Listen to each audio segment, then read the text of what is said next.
every 24 hours. These huge rain bombs. Right. And the fires. Look at the fires. Al Gore is at it again, predicting climate doom. But after the first two movies didn't stick, maybe the third time's the charm? I hope you're not powered by fossil fuels, because you've been running through my mind all day. I'm Anders Hagstrom, and these are the facts. So, Al Gore says fires, floods, and storms are all getting worse because of global warming, except not even his own side agrees with him on that. Even the UN Climate Change Report, which basically told the world to dismantle the global economy to stop climate change, said there's virtually no evidence that climate change makes weather events worse or more frequent. They're getting worse. So why is Gore so far off base? Because he's using radical worst-case scenario predictions to make people hysterical. And he's made a career out of this. In 2008, he said there would be no ice in the Arctic by 2013. The entire North Polar ice cap could be completely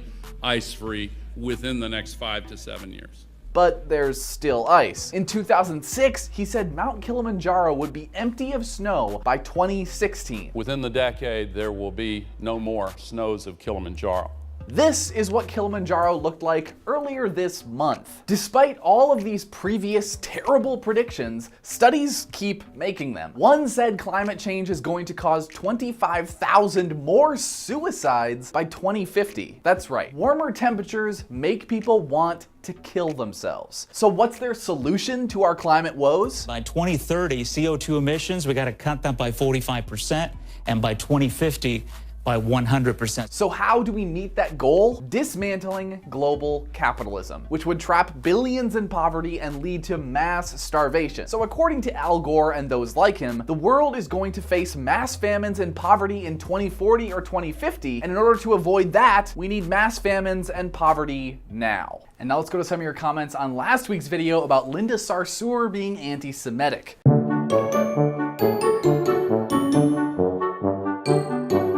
Dottie Stein says, I can't stand her. Linda Sarsour needs to be arrested again. I think Linda has probably averaged about 4 arrests like a year for the past couple years at least. You see her at protests in the Capitol, you've seen her at least like 3 times this year, and she'll keep going to protests and then paying the $50 to get out of police custody, and then they'll go back. And I don't know, we've seen it, a few from our reporters have seen her at protests multiple times after being arrested on the same day.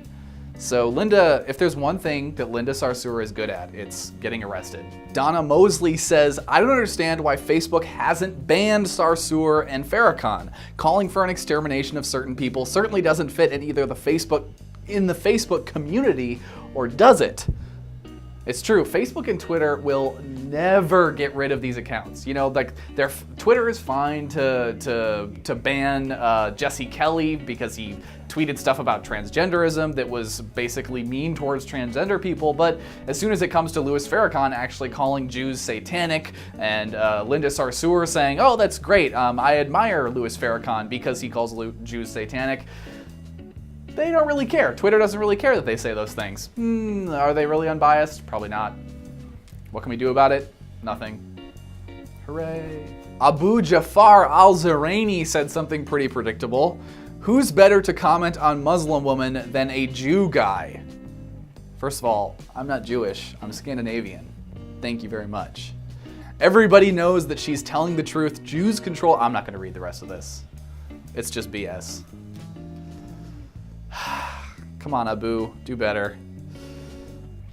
Okay. You say be best. No, I would not say that. Thanks for watching, and be sure to like and share this video if you liked it and want to share it. And also be sure to like our page here at the DCNF Presents the Facts and our friends over at American Voice.